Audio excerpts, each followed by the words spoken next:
Assalamualaikum warahmatullahi wabarakatuh. Perkenalkan, nama saya Devatihah Cahyanti, kelas AK22C dengan NIM 22416274201198. Video ini untuk memenuhi ujian tengah semester filsafat hukum. Di sini saya akan membahas judul masalah-masalah hukum. Yang pertama, dalam masalah hukum itu ada hukum dan kekuasaan. Hukum memerlukan kekuasaan yang memaksa agar efektif. Baik buruk kekuasaan tergantung penggunaannya sesuai norma masyarakat. Pembatasan kekuasaan penting dan kesadaran hukum masyarakat adalah pembatas terkuat. Hubungan hukum dan kekuasaan erat terlihat dari konsep sanksi yang memerlukan legitimasi yuridis dan dukungan kekuasaan, serta penegakan konstitusi yang mengasumsikan penggunaan force untuk melindungi sistem hukum. Yang kedua, ada hukum adalah alat pembaruan dalam masyarakat. Hukum adalah alat pembaruan dalam masyarakat.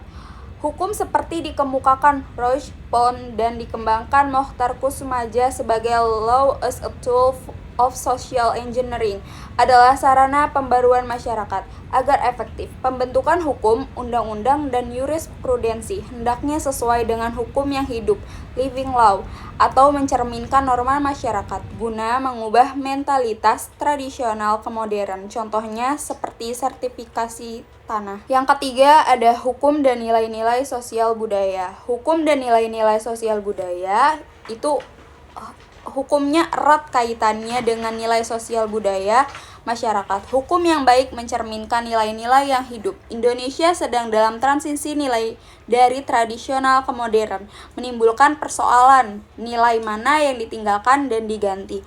Hambatan perubahan termasuk masalah identitas nasional, sikap intelektual, dan kurangnya praktik nilai heterogenitas bangsa oleh para pemimpin. Yang keempat, apakah sebabnya orang mentaati hukum?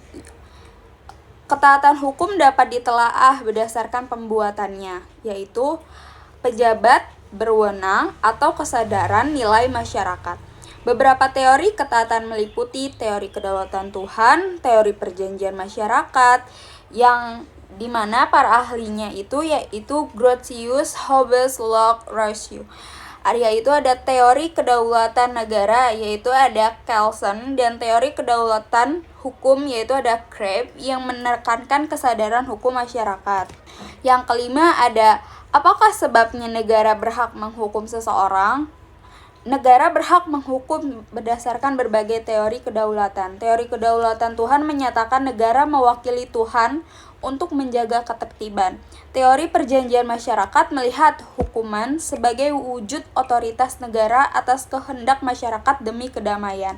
Teori kedaulatan negara menyatakan hanya negara yang berdaulat berhak menghukum pelanggar ketertiban. Jadi, jika ada yang melakukan pelanggaran, itu berhak dihukum oleh negara sesuai dengan perundang-undangan. Yang keenam, ada etika dan kode etik profesi hukum. Profesi hukum, contohnya hakim dan advokat, dan notaris, adalah kegiatan keahlian yang menghasilkan karya bermutu tinggi dengan imbalan finansial. Profesi hukum dapat menjadi a tool for social engineering. Kegiatan profesi melibatkan disiplin intelektual, organisasi, dan sistem nilai. Tujuan pokoknya adalah menghasilkan karya objektif dan mendapatkan pengakuan profesional. Sekian dari saya. Terima kasih. Wabillahi taufiq wal hidayah. Wassalamualaikum warahmatullahi wabarakatuh.